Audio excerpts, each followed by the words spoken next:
Hey everyone, so I got another camera courtesy of the employer that I have. I'm going to do another review on one.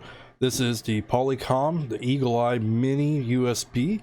This is marketed more as a conferencing camera, but it can work as a webcam as well. It's a cute little thing. Pretty versatile here. Let's see what else we got. Not completely sure what this connector is yet anyway, so we'll figure that out.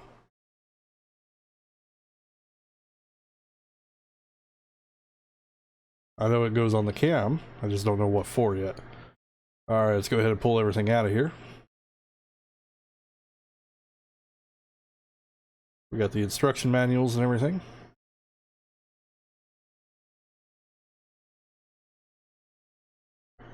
So this is the mount. It's bendable and flexible, so you can adjust it. It also will mount in multiple different ways. We got some screws and everything where you can mount it to a wall.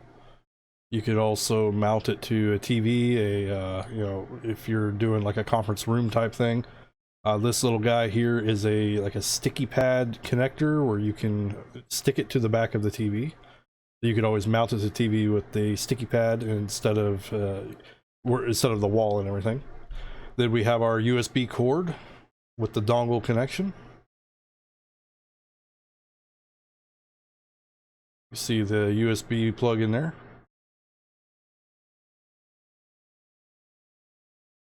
All right, let's go ahead and take everything apart, put it together.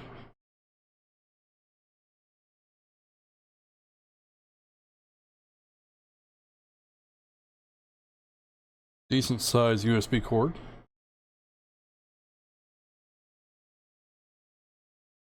Yeah, I'm not completely sure what this is. I'll look at the manual here in a moment. Maybe it might say. It doesn't fit in here. Neither direction.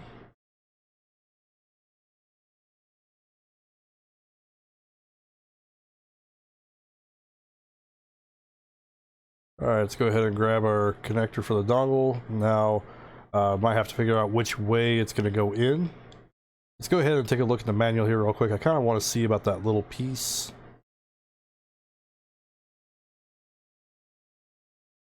Which, that one little piece is not mentioned in the manual whatsoever. I may have to look into it and do some searching to see what that's for. Apparently, we're not going to be using that though, but I will find out what it's for.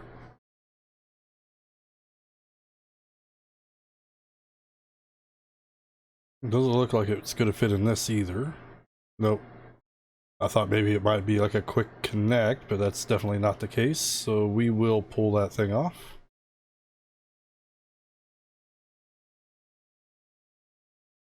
It looks like I put it in backwards, so I'm going to have to flip that around.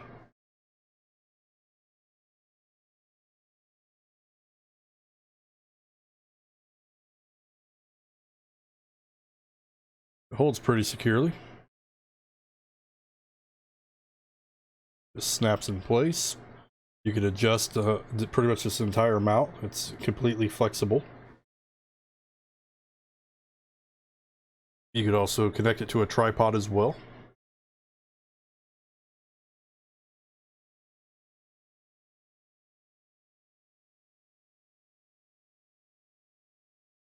Got a shutter closer or privacy shutter built in. And of course, it's going to be orange when you know it's closed.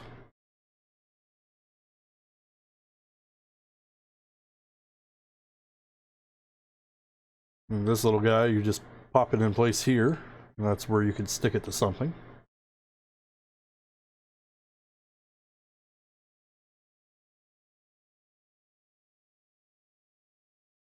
Alright, back with some FaceTime. So this is the quality you can expect. This is the Eagle Eye that's recording right now.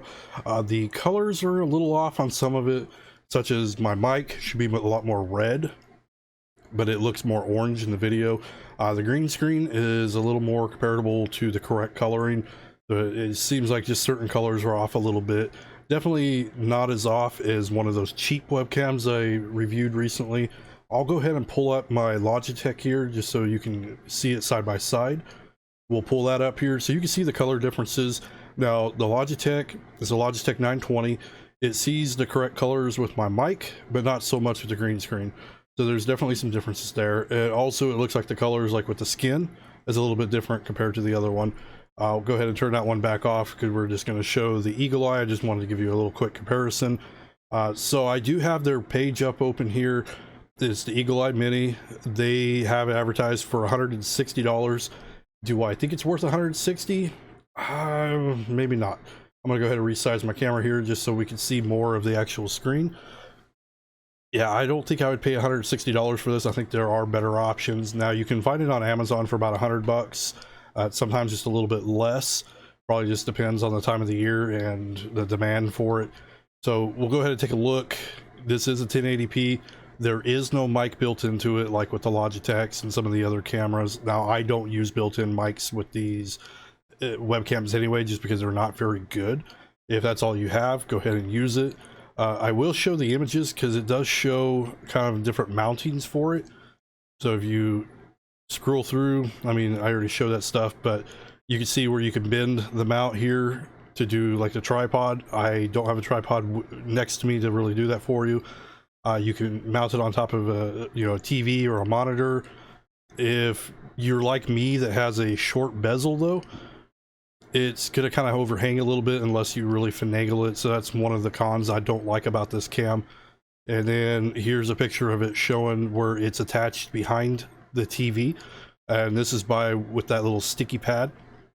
It doesn't look like they have a wall mount picture listed, but you could mount it to the wall as well, like I mentioned. Now, you don't need to install anything. There is a companion software that updates the firmware, all that stuff. I didn't find any need for it. It didn't do anything for me. I didn't see settings in the companion software to really do anything. So if you really want to mess with the settings with this cam, I would recommend some kind of a streaming software such as OBS, XSplit, something like that. If you use things like Zoom and everything, you can pretty much tie those together, and you could do like a virtual webcam and use OBS or any of those with Zoom. I use it with WebEx and everything. I've never used Zoom myself. My company uses WebEx, but you don't need to download any kind of drivers or anything at all. It gets up and running within seconds, like it says. So definitely correct there. But yeah, I don't think I would spend that much money on it. That's for sure. If we look at this image here, it shows it on a laptop. So I think this would work pretty well for a laptop, pretty mobile. It's smaller and a little more discreet.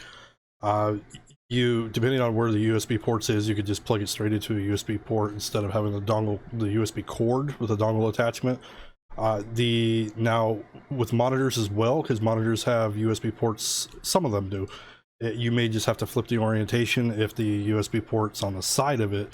I don't think I've really ever seen any where it's on the top, so you will have to flip them. Now let's go ahead and we'll take a look at the reviews here.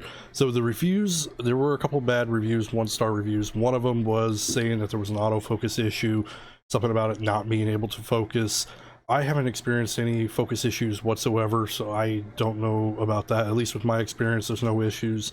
And also there was a review about the companion software, so it wasn't really so much about the camera itself, but more the software. Now we'll go ahead and take a look at the Amazon here, and like I did say, I was going to find out what that little piece was for, which is that little attachment. I don't know why they didn't have it in their instruction manual to at least explain what all the parts were, but it's actually for their phone systems. It's for their Trio phone system. It snaps in place there, and then you could turn your phone into pretty much a conference camera and everything. So it's kind of cool. I definitely don't have a need for that. I don't run an office. I don't run phone systems or anything like that. But if you look here, it's $103 free shipping. That's almost a $60 difference compared to the manufacturer's website. So if you are interested in buying this one, I would definitely buy it on Amazon because it's going to save you a ton of money. Overall, I think the camera is pretty decent. I couldn't really say 100% if it's worth $100, or especially at $160. I wouldn't pay $160 whatsoever. But that's up to you. You can decide on the the quality of it, seeing my review and everything. I've seen some other reviews out there that just didn't really give much information. Also, when it comes to doing like color settings and everything, I would recommend using some kind of a streaming software for that. You know, for your zoom and everything, you can connect it to OBS, and you always use your OBS to do all your video or all your color settings. So I can show you that here. So I use Streamlabs OBS myself. We'll pop that over, and you know, you can just go in and you can do configure video, and you're going to see that it's going to have a lot of different settings you can play with. I haven't really messed with them just because I don't really know a lot of knowledge of this stuff. And there's also camera controls, so you can zoom it in, you can zoom it out. You can do all that right here within the software. The companion software, I didn't see any kind of settings for any of this stuff, but this is a way that you can get a little bit more out of it if you're wanting to tweak the colors and everything else. Anyway, I thank you for stopping by. I hope this video does help some people out there who is looking for something to do with conferences, or even picking it up as a webcam. Thank you for stopping by. Subscribe, like, comment below.